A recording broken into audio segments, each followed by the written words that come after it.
بسم اللہ الرحمن الرحیم۔ بعض لوگ بڑے بے باک ہوتے ہیں، ہر چھوٹی سے چھوٹی بات نوٹ کرتے ہیں اور اس پر منفی یا مثبت انداز میں تبصرہ ضرور کرتے ہیں۔ یاد رکھیں، جو چیز حد سے بڑھ جائے اس کا بجائے فائدہ ہونے کے الٹا نقصان بھی ہوتا ہے، اور جو شخص کوئی چیز وقت سے پہلے حاصل کرنا چاہے وہ اس سے محروم بھی رہنے کی سزا بھگت سکتا ہے۔ اس لیے ہمیشہ عمدہ اور خوبصورت اشیاء نوٹ کیجیے، جنہیں دکھا کر آدمی خوش ہوتا ہے اور لوگوں کی طرف سے تعریف کا منتظر رہتا ہے۔ وہ اشیاء جنہیں آدمی چھپائے اور شرم محسوس کرے، اسے آپ بھی نظر انداز کر دیں۔ مثال کے طور پر، آپ اپنے دوست کے گھر جاتے ہیں، وہاں آپ کو پرانی کرسیاں نظر آتی ہیں۔ آپ اپنے دوست کے لیے مصیبت نہ بنیں اور مفت میں مشورے نہ دیں۔ آپ کی زبان سے اس قسم کے جملے ادا نہ ہوں: آپ کرسیاں کیوں نہیں بدلتے؟ فانوس پوری طرح روشن نہیں ہوتا؟ آپ نیا فانوس کیوں نہیں لگوا لیتے؟ دیوار کا روغن اترا ہوا ہے، پرانا ہے، نیا روغن کیوں نہیں کروا لیتے؟ میرے بھائی، آپ سے اس نے مشورہ طلب کیا ہے، یا آپ تعمیرات کے انجینئر ہیں، اس کا گھر کہاں کہاں سے مرمت کا محتاج ہے، آپ بس خاموش رہیں۔ ہو سکتا ہے کہ وہ گھر کی پرانی اشیاء تبدیل کرنے کی طاقت نہ رکھتا ہو، عین ممکن ہے کہ وہ مالی بحران کا شکار ہو۔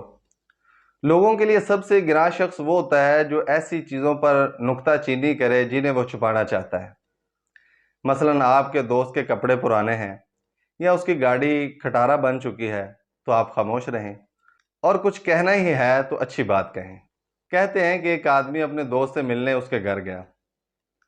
دوست نے روٹی اور زیتون کا تیل پیش کیا۔ مہمان نے کہا، روٹی کے ساتھ چند روز بھی ہوتا تو کیا کہنا، یہ چند روز پودینے کی ایک قسم ہے۔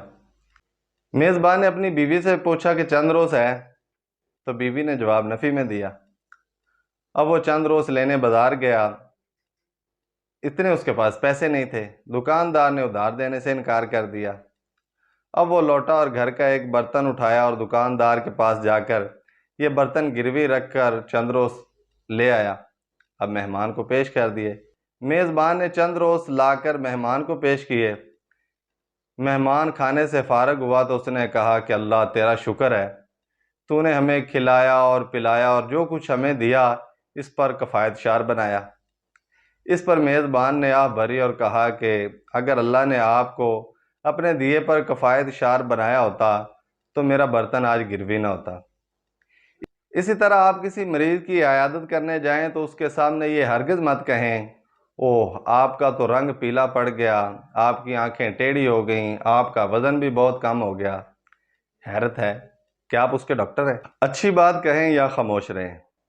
حکایت ہے کہ ایک آدمی کسی مریض کی عیادت کرنے گیا۔ وہ تھوڑی دیر مریض کے پاس بیٹھا، اس نے مریض سے اس کی بیماری پوچھی۔ مریض نے بتایا کہ بیماری خطرناک ہے۔ تو اس نے کہا، اوہ یہ بیماری تو میرے فلاں دوست کو بھی تھی، اس بیماری نے اس کی جان لے کر چھوڑی۔ میرے بھائی کے دوست کو بھی اسی بیماری نے بستر پر ڈال دیا اور بیچارہ سسک سسک کر مر گیا۔ میرے بہنوئی کا پڑوسی بھی اسی بیماری سے ہلاک ہوا۔ مریض سب یہ سنتا رہا، قریب تھا کہ وہ پھٹ پڑتا۔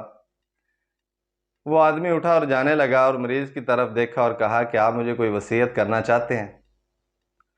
تو مریض نے کہا، جی ہاں۔ آپ چلے جائیں اور دوبارہ مت آئیے گا۔ تو یہ ساری بات کرنے کا مقصد یہ تھا کہ ہم ایسی باتیں نہ کریں جن سے دوسروں کو تکلیف پہنچے۔ ہم اپنی دولت کا ان لوگوں کے سامنے تذکرہ نہ کریں جو غریب ہیں۔ ہم اپنی صحت کا تذکرہ ان کے سامنے نہ کریں جو بیمار ہیں۔ یاد رکھیں کہ ہماری سوچ ہمارے الفاظ بنتے ہیں، اور ہمارے الفاظ ہمارا کردار بنتے ہیں، اور ہمارے کردار کے بارے میں ہم سے پوچھا جائے گا۔ السلام علیکم ورحمۃ اللہ۔